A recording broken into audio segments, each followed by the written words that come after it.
Olá pessoal, como é que tá? Tudo bem? Então nós damos início aí ao terceiro estudo dirigido da filosofia da educação. Nós vimos no primeiro estudo dirigido a importância da filosofia. Filo, amor, né? Sofia, sabedoria, amor ao conhecimento, buscamos o conhecimento. A filosofia ela surge aí como um questionamento. Filosofia pra gente é questionar o conhecimento, daí o velho embate entre mitos e filosofia.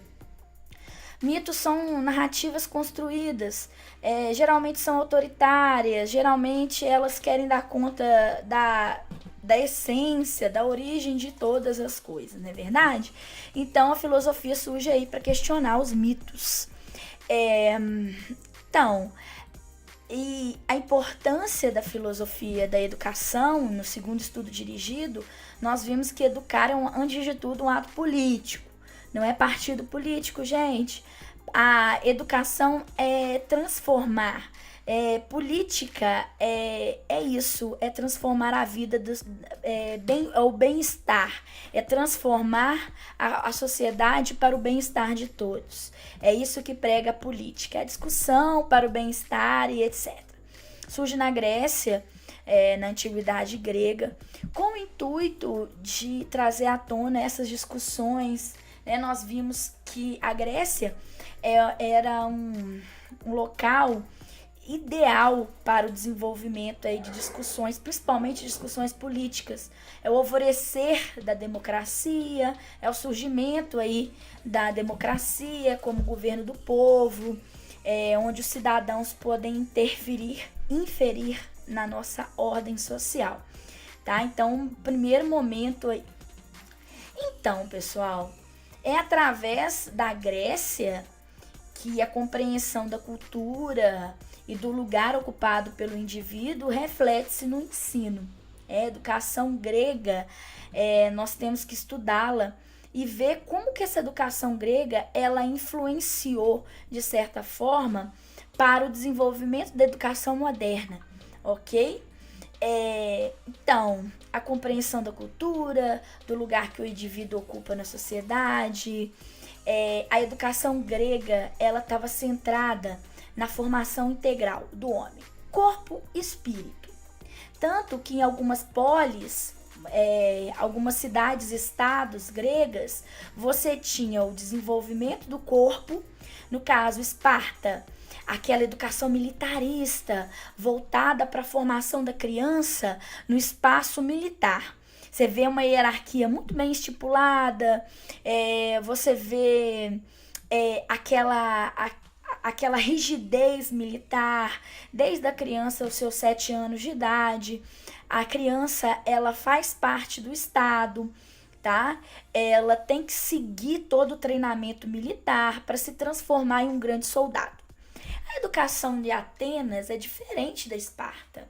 Ela valoriza o espírito, a democracia, a discussão em público, uma série de coisas que levam aí ao espaço público, tá? A política, a formação plena do cidadão, tá? Então você vai ver o desenvolvimento dessas ideias dentro do espaço educacional da Grécia, de Atenas. O fato é que com a Grécia surge uma nova ideia de educação, com características que hoje nós denominamos como liberais, através do indivíduo, da potencialidade e da sua individualidade, da sua personalidade, tá? E essa construção ela se dá através dessa personalidade do indivíduo. É na polis grega que surgem as primeiras escolas, né? O aparecimento da oferta escolar. Felizmente, a educação ela vai permanecer elitizada, que ela tem que ser paga. Até os pedagogos, eles eram escravos que levavam a elite, a criança, que fazia parte daquela elite grega, até os grandes ginásios, para ser educada pelos seus mestres. Então era uma educação ainda muito elitizada. Eles levavam para chamadas école. École é o local do ócio. Lá você não trabalha, você só aprende. É o ócio que eles chamam de ócio produtivo. Então, essa é o papel da educação na Grécia. Então, vocês já viram aí, existia uma elite na Grécia, no século V a.C., uma elite chamada sofistas. Os sofistas, eles eram responsáveis por produzir educação, tá, gente? Mas só que a educação deles, a concepção de sabedoria, eles eram chamados de mestres. Mestres, sófos, sábios, aqueles que eram detetores de soberania, de sabedoria. Então, é um raciocínio, só que os sofistas, eles tinham uma concepção de que a verdade é algo subjetivo. O que eu estou querendo dizer com isso? A capacidade do discurso, do convencimento, era uma grande característica dos sofistas. Então, eles eram muito capciosos, eles educavam as crianças com a arte de manipulação. O que eu estou querendo dizer com manipulação? Vou dar um exemplo. Esse lápis, ele é totalmente laranja, tem umas pontas azuis, enfim. O sofista, ele tinha capacidade de te convencer que esse lápis era verde. Mas esse lápis é laranja, eu tô vendo. Não, ou ele tem umas pontas azuis. Não importa. O que importa pro sofista não é verdade. O que importa pro sofista é a capacidade que a pessoa tem de te convencer. E as pessoas que eram educadas por esses sofistas, eles eram ensinados em aula a isso. São criadores da chamada educação intelectual, que se torna aí independente da física e da música, e ao desenvolvimento da teoria do discurso como algo capaz de convencer as pessoas de uma realidade que eles acham que ela não existe. Para eles, o que vale é o poder do conhecimento e não a busca de uma verdade. Então, eles eram grandes artistas na arte de convencer, tá? Dentro dessa concepção, contrário aos sofistas, surge uma ideia, um conceito chamado paideia. Depois dos sofistas, teóricos socráticos como Sócrates, Platão, Aristóteles, eles vão entrar em choque com as ideias dos sofistas, principalmente Sócrates. Tá? Sócrates, ele vai bater de frente com essa elite, com essa elite sofista, principalmente na questão do convencimento, da verdade, tá? E o Sócrates, ele tem uma concepção diferente. Ele acha que a formação, a educação, ela é a formação integral do homem, é o chamada paideia, tá? Isso não é só de Sócrates, são dos socráticos. A paideia é a formação integral do homem. Não vamos nos esquecer disso. É uma formação geral. Ela vai surgindo no século V, quando a educação ela se torna algo para a formação do ser humano, do indivíduo, tá?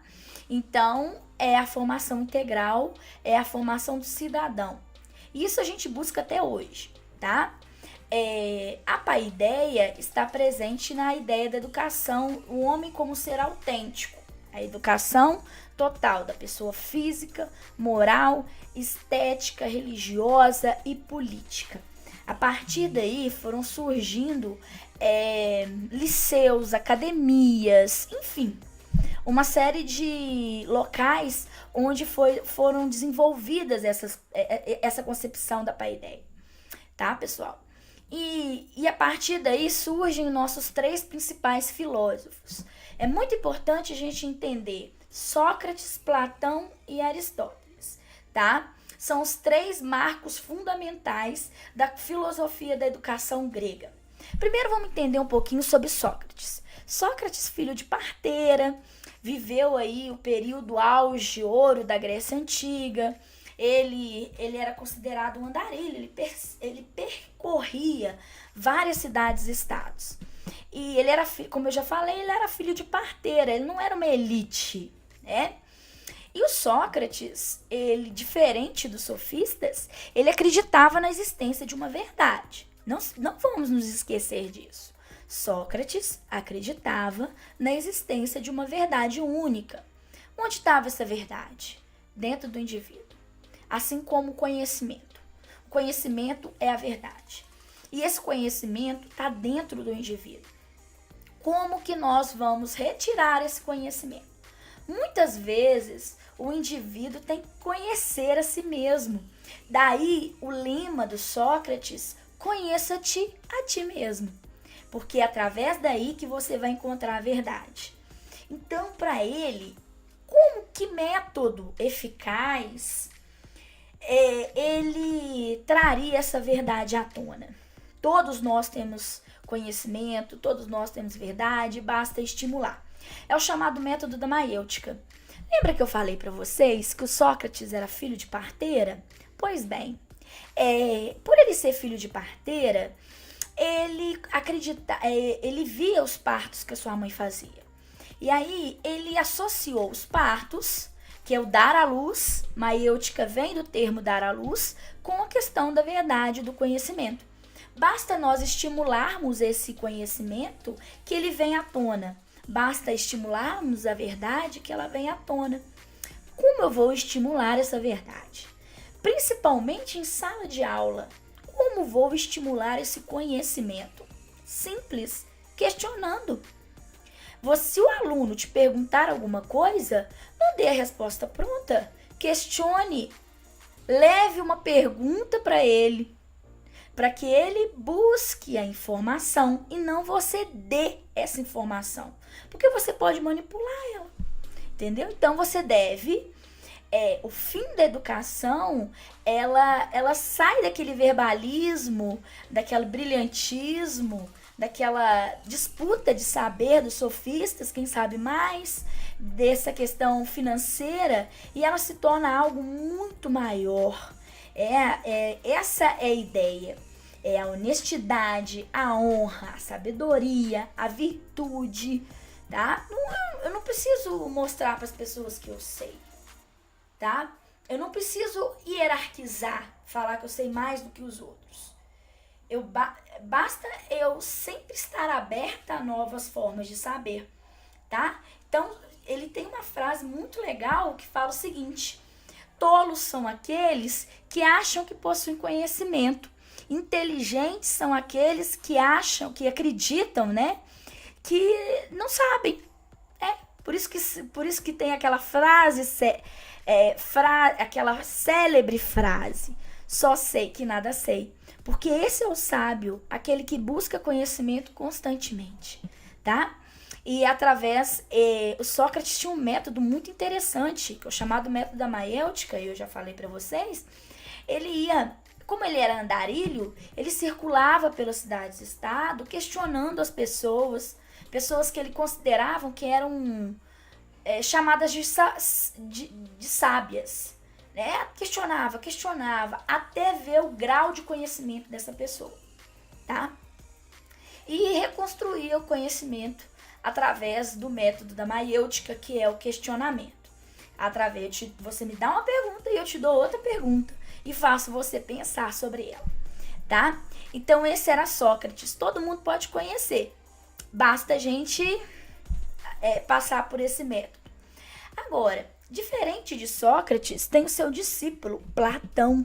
Platão, ele não era pobre, ele era uma elite, a elite da época, mas ele seguiu muito os passos de Sócrates, tá bom? Ele admirava muito o conhecimento de Sócrates, só que ele tem uma diferençazinha do Sócrates. Qual seria? De acordo com Platão, não são todas as pessoas que têm conhecimento, tá? Conhecimento são de algumas. E essas pessoas seriam responsáveis por conduzir os outros ao mundo. Entenderam? É o chamado mito da caverna. tá? O mito da caverna, ele se encaixa muito bem à educação. Porque educação, que não é para todos, segundo Platão, seria a mesma coisa que sair da caverna. É algo vagaroso, é paulatino. O que é paulatino? Ele é feito devagar. Ele vem do fácil para o difícil, né? Então, são poucas pessoas que têm acesso ao conhecimento. Os chamados filósofos. E ele era filósofo, né? Então, esses filósofos conduziriam os outros ao mundo real, ao mundo inteligível. São pouquíssimos que têm acesso a esse conhecimento, tá ok? E aí, é nesse momento que Platão identifica o papel do Estado, através do rei filósofo, que é responsável por conduzir o indivíduo ao conhecimento. É o Estado que é responsável por isso. É o Estado, através de políticas, enfim, para conduzir esse indivíduo ao saber, entendeu? Então, para ele, a questão físico era importante, mas ele reconhece que a educação espiritual é superior. É a superioridade da alma sobre o corpo. A alma, ao ter que possuir um corpo, ela é degradante. Ela pega as características ruins do corpo, né? Então, a alma, ela se torna o mundo das ideias. O mundo da educação, né? O mundo do conhecimento e etc. E o mundo que nós vivemos, o mundo do corpo, é o chamado mundo sensível. Então, ele sobrepõe a alma e a questão das ideias sobre o mundo físico. Enfim, ele fala que poucos têm acesso ao conhecimento. Ele critica muito a questão dos poemas. Ele fala que a educação da criança, ela não pode ser limitada a essa questão heróica, né, dos deuses e etc. Ela tem que valorizar também a questão do desenvolvimento da potencialidade humana. Não podemos usar aí só as palmas heróicas, mas também a potencialidade do homem. O terceiro é Aristóteles. Ele tem um grande elemento importante, porque diferente de Sócrates e Platão, Aristóteles era muito voltado para a questão prática, né, o ato. Né? O Aristóteles é também um dos filósofos muito ligado à questão do real. Ele quer entender o movimento das coisas. Por exemplo, o que leva uma semente ela se desenvolver de tal modo e se transformar numa árvore. É o ato, é a potência. Enfim, é isso que é trabalhado por Aristóteles. E para ele, a educação ela tem um papel muito importante para o indivíduo. Qual que é esse papel? É levar o indivíduo à capacidade imitativa. A criança imita o adulto. O ato, a potência, eles se imitam. Então, é a capacidade de imitar os seres, os indivíduos, o que vir a ser bons atos, eles são feitos para serem imitados, ok? Essa é a educação grega, né? A educação grega, ela é muito importante, porque ela traz essas ideias de liberdade, de conhecimento, de sabedoria, né, de formação integral do homem, que são coisas que a gente persegue até hoje, correto? Então, com isso, a gente termina esse vídeo e eu gostaria de informar para vocês que nós vamos utilizar a questão dos fóruns de discussão, tá? Os fóruns de discussão, eles são super importantes. Por quê? Porque os fóruns, eles constroem saber. Então, eu vou colocar algumas perguntas norteadoras e vocês vão responder essas perguntas. Método socrático, praticamente. Né? Então, vocês vão responder essas perguntas. Vocês vão me questionando também, se vocês não souberem, tá? Tudo dentro da disciplina. Vale lembrar que o fórum, é também participante do portfólio. Portfólio vale nota, tá, gente? Então, eu vou fazendo o controle de quem tá postando ou não, tá bom? Se não tiver dúvida, poste suas impressões sobre a disciplina. Enfim, poste tudo relacionado ao conteúdo, tá bom? Responda as minhas perguntas, discute, vamos dialogar. Então, qualquer dúvida, eu estou à disposição. Um abraço para todo mundo e até a sala de aula.